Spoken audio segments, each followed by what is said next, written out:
ಪ್ರಧಾನಮಂತ್ರಿಯವರು ವಿಶ್ವಗುರು ಅವರು ಯಾರು ಹೇಳೋ ನೆಸೆಸಿಟಿನೇ ಇಲ್ಲ. ಇಡೀ ಪ್ರಪಂಚಕ್ಕೆ ವಿಶ್ವಕ್ಕೆ ಅವ್ರು ಇರ್ತಕ್ಕಂಥ ಸೊಲ್ಯೂಷನ್ಸ್ಗಳು ಮತ್ತು ಈ ಸೊಲ್ಯೂಷನ್ ಕಂಡುಹಿಡಿಬೋದಲ್ಲ ಅವ್ರಂತ ನಾನು ಹೇಳೋದು. ಸರ್, ಈಗ ಬೈ ಎಲೆಕ್ಷನ್ ಗೆದ್ದಿದ್ದೀರಾ ಸರ್, ಸಂಪುಟ ಪುನರಚನೆ ಏನಾಗುತ್ತೆ? ಇವಿಎಂ ಬಗ್ಗೆ ಇಷ್ಟು ದಿವಸ ಕಾಂಗ್ರೆಸ್ ನಾಯಕರು ಟೀಕೆ ಮಾಡ್ತಾ ಇದ್ರು. ಈಗ ಕೇರಳದಲ್ಲೂ ಕೂಡ ಕಾಂಗ್ರೆಸ್ ಗೆಲ್ಲಿದೆ, ಇವಿಎಂ ಮೂಲಕನೇ ಗೆದ್ದಿದೆ. ಇದಕ್ಕೆ ಏನ್ ಹೇಳ್ತಾರೆ? ಸೆಲೆಕ್ಟಿವ್ ಆಗಿ ಮಾಡ್ತಾರ್ರಿ ಅವರು. ಅದೇ ಹೇಳ್ತಾರೆ, ನಿಮಗೆ ಅವರು ಮಾಡೋಕ್ಕೆ ಭಾಳ ಹುಷಾರಿದ್ದಾರೆ ಅವರು. ಸೆಲೆಕ್ಟಿವ್ ಯಾಕೆ ಮಾಡ್ತಾರೆ ಅಂತಂದ್ರೆ, you might be laughing at me.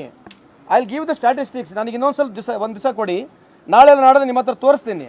ಎಲ್ಲ 5,000 ಓಟ್ ಕಟ್ ಮಾಡಿದ್ದಾರೆ, ಎಲ್ಲ 10,000 ಓಟ್ ಕಟ್ ಮಾಡಿದ್ದಾರೆ, ಎಲ್ಲ 15,000 ಓಟ್ ಕಟ್ ಮಾಡಿದ್ದಾರೆ. ಅಲ್ಲಿ ಕಟ್ ಆಗಿರ್ತಕ್ಕಂಥ ಇವ್ರಿಗೆ ಎಷ್ಟು ಲಾಭ ಆಗಿದೆ? ಉಲ್ಟಾ ಹೋಗೋಣ. ಪಾರ್ಲಿಮೆಂಟ್ನಲ್ಲಿ ವಾಶ್ಔಟ್ ಆಗಿದ್ರು, ಅಸೆಂಬ್ಲಿಯಲ್ಲಿ ಹೆಂಗೆ ಗೆಲ್ತಾರೆ? ಅಂದರೆ ಪಾರ್ಲಿಮೆಂಟ್ನ ಮೋದಿ ಬೇಡ, ಅಸೆಂಬ್ಲಿಗೆ ಮೋದಿ ಬೇಕಾ? ಅಂದರೆ ಅಸೆಂಬ್ಲಿನಾಗಿರ್ತಕ್ಕಂಥ ಲೀಡರ್ಶಿಪ್ ಬೇಕು, ಕೇಂದ್ರದಲ್ಲಿ ಮೋದಿ ಬೇಡ ಅಂತ ಅರ್ಥನಾ? ಮಹಾರಾಷ್ಟ್ರದಲ್ಲಿ ಅದೇ ರೀತಿ ಆಯ್ತಲ್ಲ. ಮಹಾರಾಷ್ಟ್ರದಲ್ಲಿ ಅಸೆಂಬ್ಲಿಯಲ್ಲಿ ಪಾರ್ಲಿಮೆಂಟಲ್ಲಿ ಸೋತರು, ಅಸೆಂಬ್ಲಿಯಲ್ಲಿ ಮತ್ತೆ ಗೆದ್ದರು. ಅಂದರೆ ಏನಿದ್ರಲ್ಲಿ ಮೋದಿ ಲೀಡರ್ಶಿಪ್ ಫೇಲಾ? ದೇಶಕ್ಕೆ ಮೋದಿ ಬೇಡ, ಅಸೆಂಬ್ಲಿಗೆ ಮೋದಿ ಬೇಕಾ? ಹೆಂಗೆ ನೀವು ಹೇಳೋ ಅರ್ಥ ಏನು? ಇವೆಲ್ಲ ಚಮತ್ಕಾರ. ಎಲ್ಲ SR ಓಟ್ಗಳು ಕಮ್ಮಿ. ಅದು ಮಹಾರಾಷ್ಟ್ರದ 42 ಲಕ್ಷ ಓಟ್ ಜಾಸ್ತಿ ಆಯಿತು, 6 ತಿಂಗಳಲ್ಲಿ 42 ಲಕ್ಷ ಓಟ್ ಜಾಸ್ತಿ ಆಯಿತು. ಹೆಂಗಾಯ್ತು? ಏನು ಕಾರಣ ಏನು? Revision of voter list every election ಆಗುತ್ತೆ. ಪಾರ್ಲಿಮೆಂಟ್ ಆಗೋವರೆಗೆ ರಿವಿಷನ್ ಆಯಿತು ಓಟು.